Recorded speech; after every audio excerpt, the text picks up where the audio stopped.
भारत और दुनिया भर से उठ रही आवाजों के बावजूद बांग्लादेश में अल्पसंख्यक हिंदुओं पर हमले रुक नहीं रहे। हालत यह है कि हिंदू पब्लिक प्लेस में जाने से पूरी तरीके से कतरा रहे हैं। इस्कॉन ने अपने सदस्यों से कहा है कि वो भगवा कपड़े ना पहने, तिलक ना लगाएं, यहां तक कि कंठी माला भी छिपा कर रखें। ग्रामीण इलाकों में भी हिंदुओं के गांव निशाने पर हैं। हिंदुओं के घरों और दुकानों पर हमला लगातार किया जा रहा है। पूरी दुनिया में बांग्लादेश के हालात पर चिंता है, मगर हैरत की बात यह है कि यूनुस सरकार ऐसे हालात पर पूरी तरीके से चुप है, बल्कि यह मानने के लिए तैयार भी नहीं है कि हिंदू समुदाय खौफ में है। रिपोर्ट देखिए।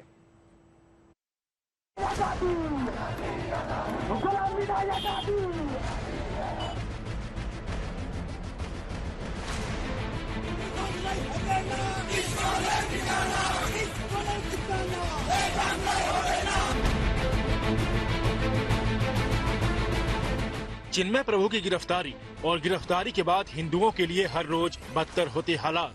डर का माहौल सभी जगह है, चाहे वो राजधानी ढाका हो या चटगांव या फिर सुनामगंज जिला। ये तस्वीरें सुनामगंज के डोरा बाजार इलाके की है, जहां एक हिंदू लड़के के फेसबुक पोस्ट पर की गई टिप्पणी के बाद तूफान टूट पड़ा। कट्टरपंथियों ने आकाश दास नाम के नौजवान को घेर लिया। पहले नारेबाजी हुई और उसके बाद घर पर हमला किया गया। बात यहीं खत्म नहीं हुई, बल्कि उसके बाद हिंदू बहुल इस गांव के कई घरों को निशाना बनाया गया। महिलाएं और बच्चे डर की वजह से खेतों में जाकर छिप गए। देर रात सेना आई और भीड़ को हटाया गया, लेकिन इससे पहले करीब 100 हिंदुओं के घरों में तोड़फोड़ हुई। दुकानों में लूटपाट की गई। पुलिस और सेना की मौजूदगी की वजह से हिंसा तो नहीं हो रही, लेकिन इलाके में अभी भी तनाव है। ये तस्वीरें सबूत है कि बांग्लादेश में इस वक्त अल्पसंख्यक हिंदुओं की क्या हालत है, वो कैसी दहशत में जीने के लिए मजबूर है। पहले इस्कॉन से जुड़े चिन्मय प्रभु को गिरफ्तार किया गया। उनके वकील रमन रॉय पर घर में घुसकर हमला किया गया। इसके बाद इस्कॉन पर बैन लगाने की मांग के साथ कट्टरपंथियों ने प्रदर्शन किया।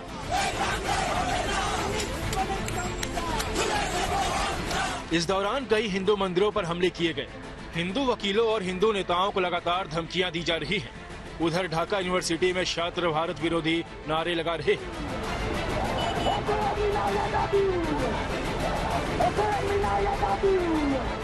बांग्लादेश के हिंदुओं का कहना है कि ऐसे बदतर हालात तो तब भी नहीं थे जब बांग्लादेश पाकिस्तान हुआ करता था।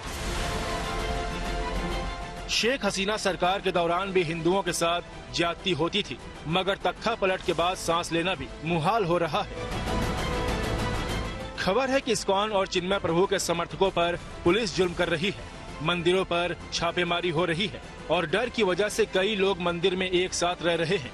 इतना ही नहीं, इस्कॉन मंदिर से जुड़े बैंक अकाउंट सीज कर दिए गए हैं। इसकी वजह से ठाकुर जी की सेवा और प्रसाद तक में दिक्कत आ रही है।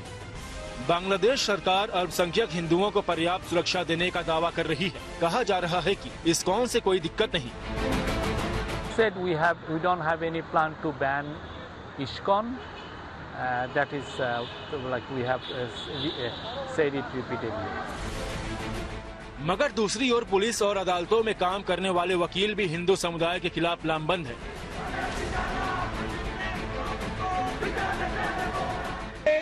চিন্ময় দাসের পক্ষে এবং চিন্ময় দাসের দোষরের পক্ষে কেউ যদি ওকালতি করতে চায় কিংবা ওকালতনামা দাখিল করে সাথে সাথে এই কোর্ট বিল্ডিং এর তাকে গণফিরে দিতে হবে।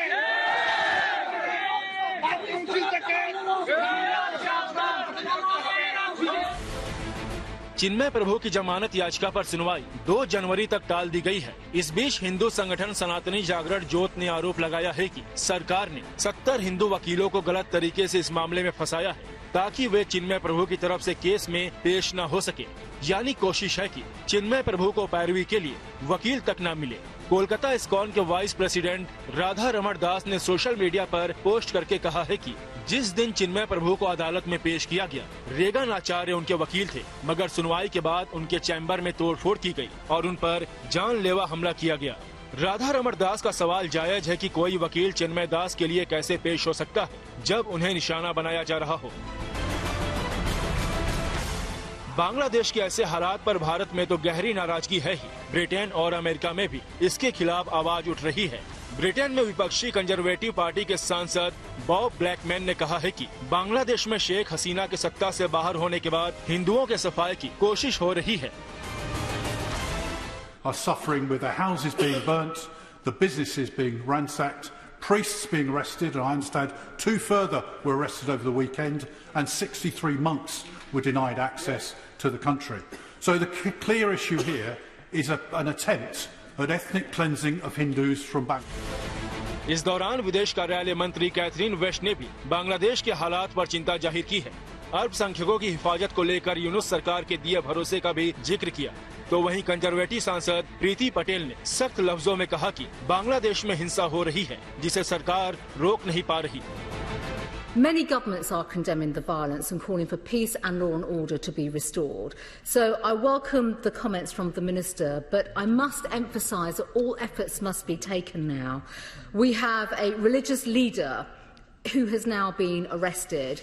We need to know effectively what is being done to secure his release, due process in particular.